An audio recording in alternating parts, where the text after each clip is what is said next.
ተነፈን ሁለቱን ታርጌት ሞክረን ሁለት ጎል ነው ያስቆጠርነው። አስቡት እንግዲህ ብዙ ሙከራ አልነበረውም። እነሱ ነበር እየተጫወቱ የነበሩት ግን በጣም እድለኛ ነበርን። ሲቀጥል ደግሞ ካሁን በኋላ የምናሸንፋቸው ጨዋታዎች ወይም ደግሞ ካሁን በኋላ የሚኖሩን ጨዋታዎች እንደዚህ ነው የምናሸንፈው።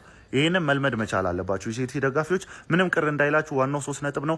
ዋናው ክሊን ሺት ይዘን መውጣታችን ነው። ስለዚህ ይሄን ነገር ለተወሰነ ጨዋታዎች እንታገሳለን። ከዛ በተረፈ እንግዲህ የጨዋታው መጥፎ የነበሩት ተጫዋቾች ነው ጨዋታውን እንግዲህ ጎል ማስቆጠር የቻሉት። ፓልመርም ጆዋ ፔድሮም አንዳንዴ እድላችሁ እንደ ጆዋ ፔድሮ ያርግላችሁ ማለት በጣም ትልቅ ምርቃት ነው ለመሰላችሁ። ጆዋ ፔድሮ በጣም መጥፎ ነበረ ግን ያገባል። ደግሞ በዚህ ጨዋታ ብቻ አይደለም ከዚህ በፊት የነበሩትንም ጨዋታ እንደዚህ ነበር የሚያደርገው። ኤኒዌይስ ግን አሸንፈናል። አይ አፈር ብላ ማንቸስተር ሲቲ ቀኔን አበላሸህብኝ። እንችላለን ግን ቤተሰብ ቶሲን እንዴት ነው የተቀየረው? ጀማዓው እንዴት ነው የሚችለው? በኢየሱስ ስም በረኛው ሳንቼዝ። እኔ ሳንቼዝን አትሳደቡ በአንድ ጨዋታ ብያችሁ ነበረ። ማንነቱን አሳያችሁ። እንችላለን። እኔ በጣም ደስ ብሎኛል። ሲጀመር ገና አሰላለፋችንን ሳየው በጣም ደስተኛ ነበርኩኝ። ምን ብዬ ነበር ደግሞ ባለፈው ጀምስና ፓልመር ምናምን አልተጎዱም ይገባሉ ብዬ ነበር አይደለ? ያው የክለቡ ባለቤቶች ገገማ እንደሆኑ ሁሉ ዛሬ በማሸነፋችን ደስ ብሎኛል። ቤተሰብ እንኳን ደስ አላችሁ ቤተሰብ። እኔ በቃ የቶሲ መለወጥ በዚህ ጨዋታ ተመልክቼዋለሁ። የምሬን ነው የምላችሁ። ያለፈውንም በሊያም ሮሲኒየር ምናምን በሚባሉ አሰልጣኝ ጨዋታውን እያያችሁ ነው አይደለ? ቶሲን እየተቀየረች ነው። እግዚአብሔርን ጀማው። እስቲ ስለ ጨዋታው ኮሜንት ላይ ንገሩኝ። መልካም ምሽት። አሸነፍን። ያውን ፕሪሚየር ሊግ የጆዋ ፔድሮ ጎል ማን እንኳን በረኛው እኔም አላየኋትም። ዞር አረገ ጥልቅ ፔናልቲ ማን ሁለተኛውን ጎል ያው ፔናልቲ መቺ ከሆነ የፔናልቲ ስፔሻሊስት ብንለው የተሻለ ጥልቅ አረገለት። በተቃራኒ በረኛው ሄደች፣ እሱ በዚህ ጋር ጥልቅ አረገ። ሀገራችን የመጀመሪያ የፕሪሚየር ሊግ ጨዋታውን በማሸነፍ ጀምሯል። ያዝልቅለት። ቀጣይም በለንደን ደርቢ ፓላስን ነው የምትገጥመው። በዚሁ አጫወት ማለት ዛሬ ዲፌንሱ ላይም ባላንስ የሆነ አታኪንጉ ላይም ባላንስ የሆነ ቲም አይተናል።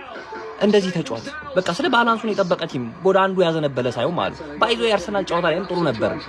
ስለምን ደግመው ጥሩ እንደሆነና እንዳልሆነ እንለያለን። እሱ ይቆየን። ግን የዛሬ ጨዋታ ፕሌየር ሬቲንግ በቀጣይ ቪዲዮ ማለት ነው። ቢያንስ ዛሬ በሰላም ነው የምናደርገው። ተመስገን አረ ተመስገን እንዴ 2-0 በሆነ ውጤት አሸንፈናል። በቃ ምን አይነት አሰልጣኝ ነው! ቅያሪውስ እንዴት አባቱ ነው ደስ የሚለው። በቃ ተጫዋቾቻችን በሙሉ ፐርፎርማንሳቸው ምርጥ ነበር። በቃ እግዚአብሔር ሁሉም ማለት ነው በቃ በጣም የሚችል አሰልጣኝ ነው። እመኑኝ ብያችሁ ነበር። በቃ ትረስት ሚ አሰልጣኝ እኛ ቤት ውስጥ ታሪክ ነው የሚሰራው። ጠብቁ፣ አሁንም ማለት ነው ጠብቁ። በቃ የምንፈልገው ቼልሲስ ባክ። እንኳን ደስ አላችሁ፣ አሸንፈናል። የዛሬውን ጨዋታ በጣም አስፈላጊ 3 ነጥብ የግድ ማድረግ ነበረብን። በዚህም ይሁን በዛ አሳክተናል። ቼልሲ አሳምኖ አሸንፏል ብዬ አላስብም። ይሄን ጨዋታ ብቻ አሸንፏል። ሮዜነር የመጀመሪያ የፕሪሚየር ሊጉን ጨዋታ 3 ነጥብ አሳክቷል ማለት ነው። ፓልመር ግን ምን አይነት ፐርፎርማንስ እንዳሳየ አላቅም። ጎል አስቆጥሯል፣ ግን ጎል ማስቆጠሩ ጥቅም አለው ብዬ አላስብም። በጣም ኬርለስ የሆነ ፐርፎርማንስ ነው እያሳየ ያለው ፓልመር። እንዴ ከጉዳት ከተመለሰ በኋላ አላቅም። ኤንዞ ፈርናንዴዝ እንዴት ሲጫወት እንደነበር አላቅም። ቶሲን ገብቶ ሳይገባብን ተቀይሮ ወጣ። ተመስገን አምላኪ። ሳንቼዝ ታደገን። ሜቢ ለሳንቼዝ በጣም ሪስፔክት። ያ ኳስ ገብቶ ቢሆን ነበር፣ የሺደ ኳስ ገብቶ ቢሆን ኖሮ ጨዋታው በዚህ መልኩ ላይሆን ይችል ነበር፣ ድብልቅልቁ ሊወጣ ይችል ነበር።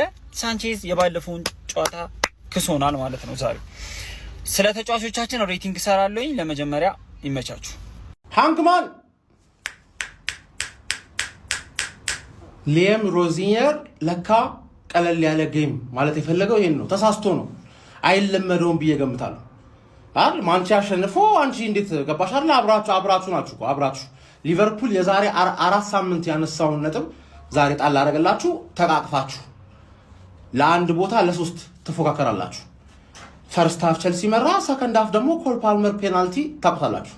ለእንግሊዝ ቀድሞ የመታ ሰው ነው፣ ቀበረው ነው ማለት 2-0። እንደውም እኔ የገረመኝ ብሬንትፎርድ አላገባባችሁ። መከላከል ይችላል እንዴ? ሰውዬ መከላከል ይችላል እንዴ? ለምን አባቱ አራ በሜዳው አልተከላከለም? 3 ሲገባበት ገባችኋል? ሌላው ክለብ ላይ ለምን አትዝቺም? እዚህ ቲክቶክ ላይ ያለ የቸልሲ ደጋፊ ማን አርሰናልን አሸነፍን እሰየው ብለህ የሰራውን ቪዲዮ አምጣልን። ማምጣት አትችልም። ለምን ታውቃለህ? ቲክቶክ አልነበረም። አንተ አርሰናል ስታሸንፈው ስለዚህ ምን አባ ነው የሚያዝትህ? 5 ዓመት ኤክስኪውዝ አይከብድም? ገባሽ አይደል? ብሬንትፎርድ ላይ ዛችበት።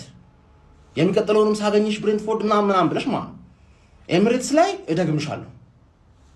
ባርሳን ባሸነፍሽ ሳምንት ነው ከኔ ጋር አቻውጣሽ፣ ግን ፎከርሽ እንዳሸነፍሽ ነው የፎከርሽው አይደለ? ባየር ሙኒክ ለጥፎሽ ነበረ፣ ለጠፍኩልሽ። አስቶን ቪላ አንቺን በለጠፈ በአምስተኛ ቀኑ እኔ ለጠፍኩት። ደረጃችንን እንድትረጂ እኮ ነው። የተለያየ ደረጃ ላይ ነው ያለነው እኮ። ምን አባሽ ነው ምዝቺው? አሁንም እርግጠኛ ነኝ ለ3 ሳምንት ትዝቻለሽ ሄደሽ ለመደከል ማለት ነው። አረጋጊው አንግማ አረጋጊው። ቶፕ 4 መግባት ትፈልጋለሽ ወይ? ዋና ጥያቄ እሱ ነው። ትፈልጋለሽ እንዴ ቸለው ከመቼው አገገምክ እንዴ? ባለፈው አይደል እንዴ በሜዳና በደጋፊ ቢሶ ስለሁለት ሰጥቼ እኔ ትንፋሽ ያሳጠርኩ እንዲህ እኮ ቶሎ ታገግማለህ ብዬ አላሰብኩም ነበር። አረ ጀማው ለማንኛውም ጀማው ችለው 2-0 በሆነ ውጤት አሸንፏል። እጅግ በጣም ወሳኝ 3 ነጥብ ነው ያገኘው ጀማው። በጣም ወሳኝ 3 ነጥብ አንድ ደረጃ ከፍ ሊያደርገው የሚችል ያውና ሊቨርፑል ነጥብ መጣላቸውን እንዳዘነጉ ይሄ ማለት ለቼልሲ እጅግ ምርጥ አጋጣሚ ነው ጀማው። ለማንኛውም የቼልሲ ቡድን ከምንጠብቀው በላይ ጥሩ ሊሆን ይችላል። አሰልጣኙ አሁን በእያንዳንዱ ጨዋታ ላይ እያደረ ሲሄድ ማለት ነው የቡድኑን የሱን ሲስተም እየተላመዱት ሲሄዱ እጅግ አስገራሚ ቡድን ልናይ እንደምንችል ነው ምነግራችሁ ጀማው። የምሬ ነው የምላችሁ። በተለይ ደግሞ ከበረኛ በተጀመረ ኳስ በብዙ ቅብብል በፖዚሽን የሚያምን አይነት አሰልጣኝ ነው። በብዙ ቅብብሎች እስከ ጎል ድረስ ሄዶ ጎል ማስቆጠር ነው ትልቁ ዓላማው እና እጅግ አስገራሚ አጫወት እያሳየን ይገኛል ጀማው። በጨዋታው መሀልም እንግዲህ ለኤንዞ ደብዳቤ ጽፎለት ነበረ። ኤንዞም ደብዳቤውን ሲያነብ ተመልከቱት። በአግባቡ ተግብሮት ይሆን ደብዳቤው ምን እንደሚል እስቲ አጣርቼ የምመጣ ይሆናል ጀማው።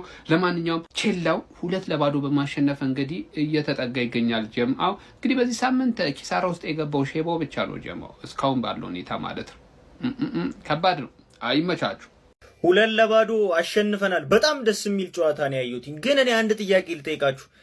ሊያም ሮሲኒየርን ያስፈረም ነው ወይስ ጆዜ ሞሪኒዮን ያስፈረም ነው? እኔ አልገባኝም። እንዴ ጥርቅም አድርገው አግብቶ ዘጋው ነው የምልህ ማለት አይሆኑ አዘጋግ። ዛሬ ግን ማለት ነው አንድ ነገር ታዝቤያለሁ።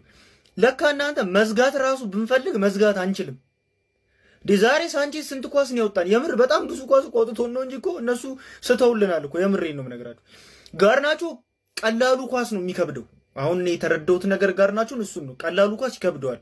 ከባድ ኳስ ካላረጉለት ማግባት አይችልም። ግን ጥሩ አጋጣሚ ተፈጥሯል። ሊቨርፑል እዛ ነጥብ ጥሎልናል። ስለዚህ በጣም አሪፍ ሆኖልናል ማለት ነው። ሌላው ደግሞ ምንድነው ጨዋታው ላይ የታዘብኩት ነገር ኮል ፓልመር ደስተኛ አይመስልም። ምን ሆኖ እንደሆነ አላቅም። ፔናልቲውንም ካገባው በኋላ አይታችሁት ከሆነ ፊቱ ላይ ምንም የደስታ እንትን አልታየም እና ደስተኛ አይመስልም ኮል ፓልመር።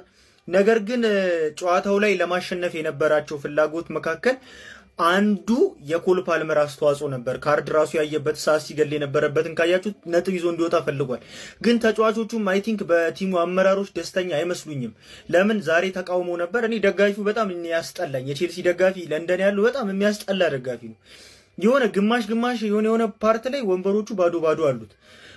ግማሹ ደግሞ ኦልሞስት 80% በላይ ሰው ገብቷል። ሰው እንዳይገባ አመጽ እናርግ ነው አይደል የተባለ የነበረው። መጀመሪያ እዛ ትዊተር ላይ ተለቀቀ የነበረው እንደዛ ነበር አይደል?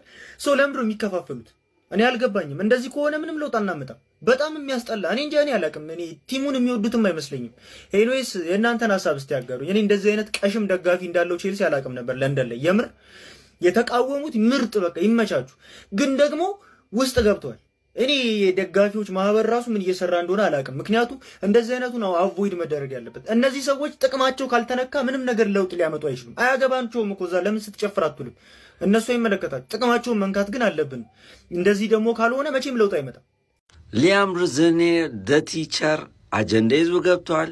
በወረቀት ነፍ ነገር ነው የሰጣቸው። አንድ ተጫዋች ተቀይሮ ከገባ ወረቀት ይዞ ነው የሚገባው። እንደዚህ ደግሞ ሜዳ ዳር ይጣራችሁን ያስነብባችኋል። እያሸነፈ መማሩ ትልቅነት ነው። ብሬንትፎርድ ዲዘርቭ ላይ ያርግቻ መሸነፍ ግን እያሸነፈ መማር ግድ ነው።